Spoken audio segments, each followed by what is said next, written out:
আজ আমরা বোগেনভিলিয়ার বনসাই তৈরি করব। নিয়ে নিয়েছি একটা গামলা, গামলার নিচে বালি দিয়ে ড্রেনেজ সিস্টেম বানিয়ে নিয়েছি। মিডিয়াটা একটু ঝুরঝুরে বানিয়ে নিয়েছি। তার সঙ্গে মেশাবো কিছু সার, সেগুলি তোমরা স্ক্রিনে দেখতে পাচ্ছ। কতটা পরিমাণে মেশাবে তাও কিন্তু পাশে দেওয়া আছে। এবার এই সারটিকে ভালো করে মিক্স করে মাটির সাথে মিশিয়ে নেব। মেশানো হয়ে গেলে হালকা হালকা করে গামলাটির নিচে মাটিটি দিয়ে ফিল করে নেব।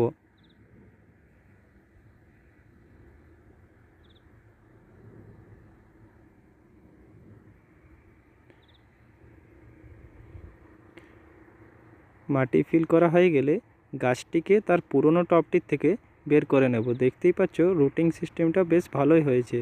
তো এত বড় রুটিং সিস্টেম আমাদের রেখে কাজ নেই, তাই কিছুটা রুট ছাঁটাই করে দিতে হবে। রুট বলটাকে না ভেঙে যতটা সম্ভব রুটটাকে ছাঁটাই করে নিলাম।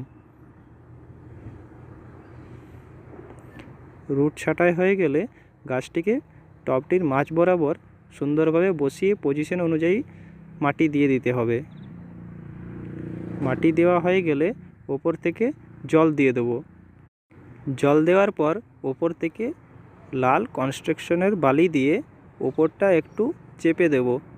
কনস্ট্রাকশনের বালি দিলে গাছটির রুট বলটি আর নড়বে না এবং মাটিটিও বেশ শক্ত থাকবে।